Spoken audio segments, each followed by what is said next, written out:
Selamat datang kembali dalam sesi eksplorasi kita. Hari ini kita mau bahas topik yang kayaknya nyentuh banget ya ke pengalaman kita semua, soal penderitaan dan gimana kita memaknainya. Rasanya hampir semua orang pernah atau lagi lah ya bergumul sama ini kan? Betul, betul. Topik yang universal sekali memang. Nah, sumber kita kali ini renungan dari NDC Ministry. Judulnya Penderitaan Kita Diawasi. Fokusnya itu ke ide dari kitab Ibrani sama Efesus.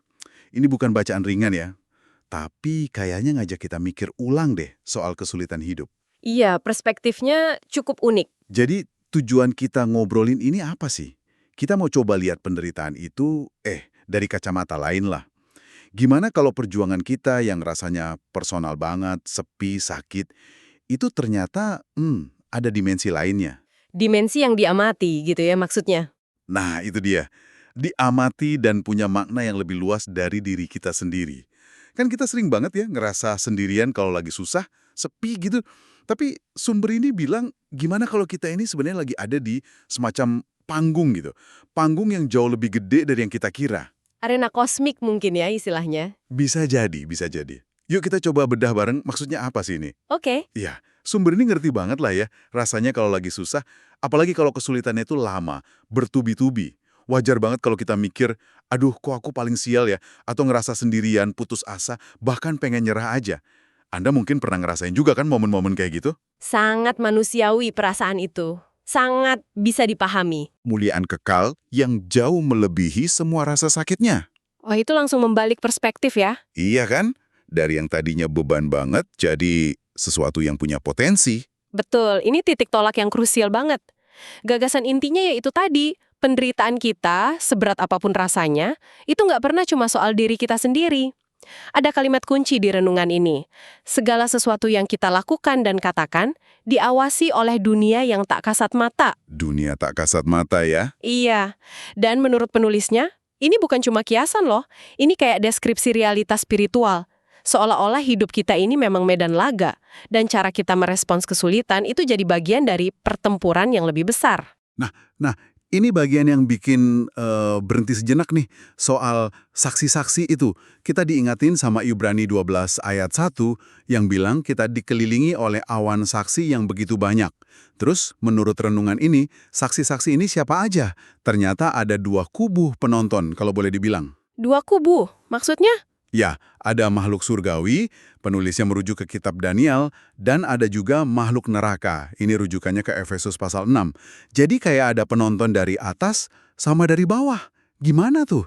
Konsep ini cukup lumayan bikin mikir ya. Memang, gagasan ini perlu kita gali lebih dalam karena implikasinya gede.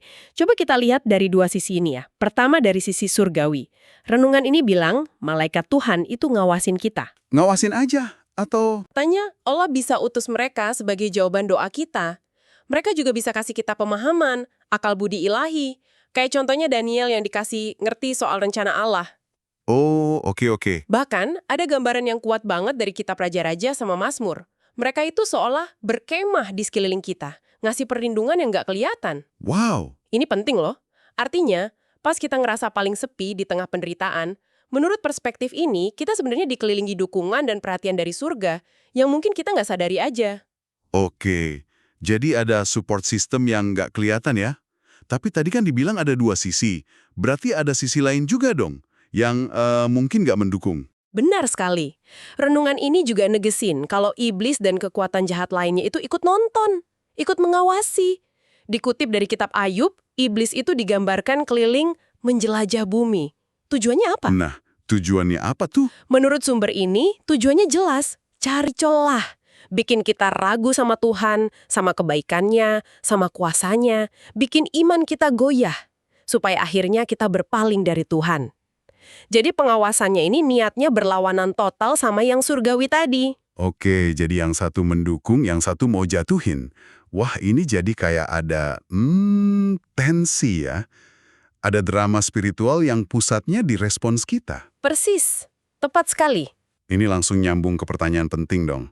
Kalau emang ada penonton dari dua sisi gitu, terus apa pentingnya respons kita? Nah, renungan ini ngasih jawaban yang kuat banget soal itu.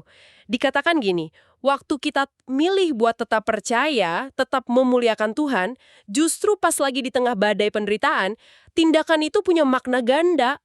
Bukan cuma buat nguatin dari sendiri, Tapi juga, tapi juga seolah-olah kita lagi nunjukin ke iblis betapa berharga dan mulianya Tuhan itu. Kayak semacam deklarasi iman di tengah medan perang spiritual. wah itu dalam banget sih.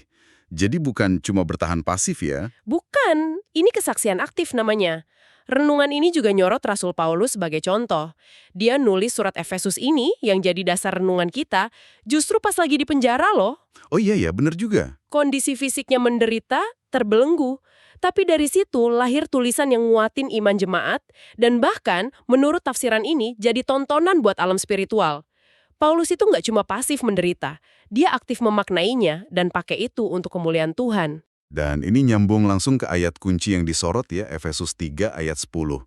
Ayat ini kan seringnya kita baca dalam konteks Injil buat manusia ya, tapi renungan ini kok kayak ngasih tafsiran yang lebih luas gitu. Gimana persisnya? Iya, ini yang menarik banget.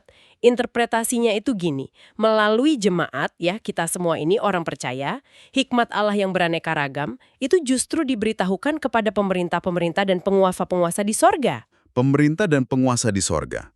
Itu maksudnya siapa? Bukan penguasa di bumi kan? Seringnya ditafsirkan bukan, tapi sebagai hierarki makhluk-makhluk spiritual. Bisa malaikat, bisa juga kekuatan lain, termasuk yang jahat. Jadi coba bayangin deh, cara Anda ngadepin, katakanlah PHK, atau sakit, atau kehilangan, atau kecewa berat, respons iman Anda itu jadi semacam kuliah atau demonstrasi gitu tentang berbagai aspek karakter dan hikmat Allah. Buat siapa? Iya buat para pengamat spiritual ini. Iya. Mereka jadi belajar tentang kesetiaan Allah, kekuatannya, penghiburannya, kedaulatannya, dengan cara ngeliat gimana Anda ngejalanin itu semua. Wow. Itu bener-bener ngubah skala ya. Jadi perjuangan yang rasanya privat banget, sakit banget, ternyata punya gema kosmik gitu ya. Bisa dibilang begitu. Respons kita bukan cuma urusan kita sama Tuhan jadinya, tapi juga pelajaran buat alam roh. Ini ngasih bobot yang beda ya ke setiap pilihan kecil kita pas lagi susah. Milih ngeluh atau bersyukur, milih nyerah atau bertahan. Tepat sekali. Kalau kita hubungkan ini ke gambaran yang lebih besar, ya ini ngangkat pengalaman penderitaan dari sekedar tragedi personal jadi sebuah peristiwa dengan makna yang jauh lebih luas. Ini bukan berarti rasa sakitnya jadi nggak penting ya. Tentu bukan. Sakit ya tetap sakit. Tapi ini ngasih lapisan makna tambahan. Mungkin ini ya yang dimaksud Paulus pas nulis soal mengerjakan kemuliaan kekal itu. Sangat mungkin. Kemuliaan itu bukan cuma buat kita nanti, tapi juga kelihatan oleh para saksi ini sekarang. Oke, coba kita bawa lebih konkret deh buat Anda yang lagi dengerin nih. Mungkin ada yang lagi nanya, terus artinya apa dong buat saya sekarang, di tengah situasi saya ini? Kayaknya renungan ini udah antisipasi itu ya, dan langsung nantang beberapa pikiran negatif yang sering muncul pas kita lagi menderita. Coba kita bahas yuk, beberapa mitos yang coba dibantah sama sumber ini. Boleh. Pertama, soal pikiran kalau nggak ada yang peduli atau merhatiin. Sumber ini bilang tegas, itu nggak benar. Justru sebaliknya, Anda lagi diawasi. Ada penonton tak kasat mata tadi. Ada yang dukung, ada yang nguji. Jadi, rasa ditinggalkan itu mungkin valid ya secara emosi, tapi secara spiritual, menurut perspektif ini, nggak akurat. Anda nggak sendirian di arena ini. Iya, itu poin pertama yang penting. Kedua, soal pemikiran kalau kasih Tuhan itu ukurannya kondisi lahiriah kita. Misalnya kalau lagi banyak berkat materi, berarti Tuhan sayang. Kalau lagi susah, menderita, berarti ditinggalin atau dihukum. Iya, sering tuh kepikiran gitu. Sumber ini nolak pandangan yang sesederhana itu. Katanya, makna kasih Tuhan dan tujuannya dalam hidup kita itu jauh lebih kompleks, lebih dalam. Penderitaan itu bisa jadi justru panggung di mana kasih dan kuasanya ditunjukin dengan cara yang beda, yang nggak bisa dilihat cuma dari kacamata materi atau kenyamanan aja. Ini penting banget sih. Soalnya kita sering kejebak ngukur hubungan sama Tuhan pakai lancar atau enggaknya hidup kita. Sumber ini ngajak lihat lebih dalam ya. Betul. Dan yang ketiga, ini mungkin yang paling nguatin buat yang lagi berjuang keras nih. Pikiran kalau kesetiaan kita di tengah penderitaan itu sia-sia, nggak ada gunanya. Aduh, iya. Kadang mikir, buat apa sih bertahan kayak gini? Nah, renungan ini ngebantah itu keras banget. Ditegaskan kalau respons iman Anda, ketahanan Anda, pilihan buat tetap percaya walau susah banget, itu sangat bernilai. Nilainya bukan cuma buat ngebentuk karakter Anda, tapi juga jadi kesaksian buat alam spiritual tadi, dan pada akhirnya bakal bawa kemuliaan. Jadi nggak ada air mata, nggak ada doa dalam kesesakan yang sia-sia di mata Tuhan, menurut pandangan ini. Pesan utamanya yang diulang jadi hikmat hari ini di akhir renungan itu benar-benar ngerangkum semuanya ya. Penderitaan kita tidak pernah sia-sia. Kalimatnya simpel tapi dampaknya gede kalau kita benar-benar resapi dalam konteks diawasi tadi. Nilainya lebih dari diri kita, bahkan dibilang bagi seisi langit dan bumi. Ini kayak ngangkat derajat perjuangan kita ya. Iya, tujuan akhirnya juga. Ketahanan iman yang teruji ini, menurut renungan ini, bukan cuma soal bertahan aja, ada hasil akhirnya. Mengutip lagi dari Alkitab, kesetiaan ini akan menghasilkan puji-pujian dan kemuliaan dan kehormatan pada hari Yesus Kristus menyatakan dirinya. Oh, jadi ada perspektif jangka panjangnya ya? Iya, Ada pengharapan. betul. Pengharapan yang nopang kita di tengah kesulitan sekarang. Fokusnya digeser dari sakitnya sekarang ke hasil mulia di masa depan. Jadi kalau kita tarik kesimpulan gede nih dari obrolan kita soal sumber ini, perjuangan Anda seemberat dan sepersonal apapun rasanya, ternyata dilihat dalam panorama kosmik yang luas. Respon Anda, cara Anda milih mikir, ngomong, bertindak di tengah tekanan itu, bukan cuma soal bertahan hidup, tapi jadi kesaksian hidup yang disimak kekuatan-kekuatan tak kasat mata. Iya, kayak mengatakan hidup Anda itu sebuah teater di mana karakter Allah lagi dipertontonkan lewat Anda. Terus, implikasi praktisnya gimana? Nah, renungan ini nggak berhenti di teori aja. Ada ajakan yang jelas. Pahamilah bahwa penderitaan orang percaya tidak pernah sia-sia. Kesadaran ini harusnya dorong kita buat lebih hati-hati, lebih sengaja dalam jaga respons kita. Karena tahu ada penonton ya. Betul, kita didorong untuk menjaga respons yang berkenan kepada Allah, bahkan dan terutama pas lagi nggak enak situasinya. Ini bukan beban tambahan ya, tapi kayak undangan buat hidup di level makna yang lebih tinggi. Gimana kita reaksi pas di bawah tekanan, itulah ujian iman kita yang sesungguhnya menurut perspektif ini. Ini benar-benar ngasih sudut pandang beda ya. Ngubah fokus dari, kenapa sih saya menderita? Jadi gimana saya ngerespons penderitaan ini supaya Tuhan dimuliakan dan jadi kesaksian? Betul sekali, pergeseran fokus itu mendasar banget. Tentu, nanya kenapa itu wajar ya, manusiawi. Tapi sumber ini lebih nekenin ke bagaimana kita merespons. Karena disitulah letak kesaksiannya, potensi pertumbuhan, dan kemuliaan tadi. Oke. Nah, sebagai penutup obrolan kita kali ini, mari kita ambil satu pemikiran buat direnungin lebih lanjut. Ini muncul langsung dari inti pembahasan kita tadi.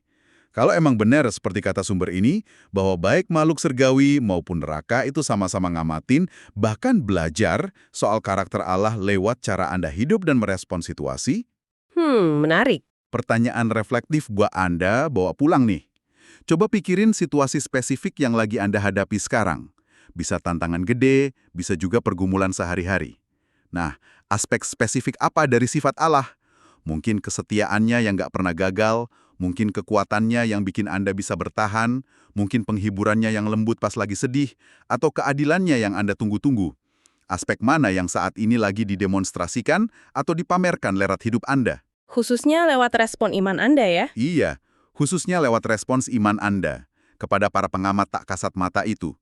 Aspek mana dari wajah Tuhan yang lagi Anda perlihatkan ke surga dan bumi lewat cara Anda berjalan dalam iman saat ini? Pertanyaan yang bagus untuk direnungkan. Terima kasih banyak sudah menyimak penelusuran mendalam kita hari ini. Semoga obrolan ini bisa ngasih perspektif baru ya.